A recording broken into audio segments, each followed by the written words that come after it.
What if I told you there is a calendar that can help you program all of your library emails for 2023? It exists. I'm going to show you how to get your hands on it. It's free. That's coming up on this episode of the Library Marketing Show. Welcome, everyone. My name is Angela Hursh, and I write the blog superlibrarymarketing.com.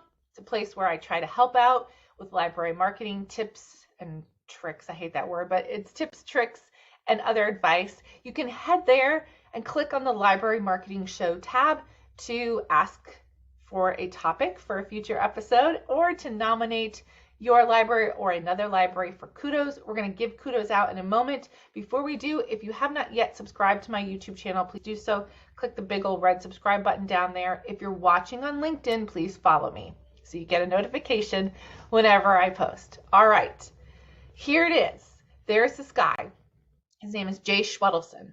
This fall, he put on a giant 100% free virtual conference all about email marketing. It was called the Guru Conference. One of my staff members went. She said it was amazing. I think he's going to do it again in 2023. So you should sign up for it. But here's another thing. He gives away stuff all the time, and he gives away every year an email marketing calendar. I'm going to put a link to it in the description box or in the comments if you're watching on LinkedIn. Libraries, when you download this, you're going to want to scroll to the second page. You're going to be interested in the B2C or the business to consumer marketing calendar for emails. And that's because this is most closely from the data that Jay and his team have put together. This is his estimation of which days are going to be best for email marketing. He has them all color coded. You want to try to stay away from the days that are colored red. There are lots of green days on that calendar.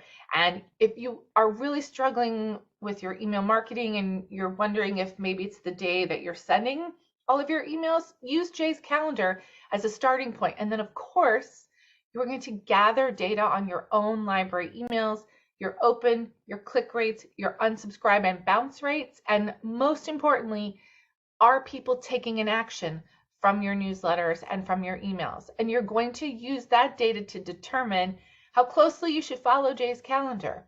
I think it's a great free resource, and Jay gives away lots of free resources. You'll want to sign up for his email newsletter too, and just get going on those library emails for 2023, because as you know, library emails are the most effective tactic that we have for reaching our community with the content that we want them to see.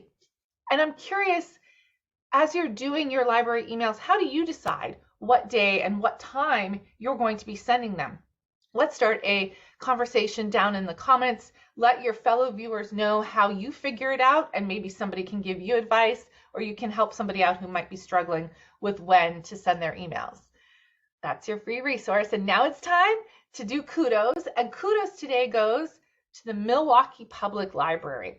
There is a post that was put on Literary Hub. I'm sure you've all heard of this blog. If not, I've got a link to it down in the show description or in the comments if you're watching on LinkedIn. But one of the authors at Literary Hub, Johnny Diamond, wrote this fantastic piece about how awesome the Milwaukee Public Library's Instagram account is. I heard lots of great things about Milwaukee at LMCC, the Library Marketing and Communications Conference, about their Instagram and their TikTok, and they are doing some really fun and fantastic things. So kudos to Milwaukee. And if you're on Instagram or TikTok, you should follow them just for fun, for inspiration, to see what they're doing. All right, that's all we've got for this episode of the Library Marketing Show. If you want more advice on email marketing, click on the video on the screen right now, and I'll see you there.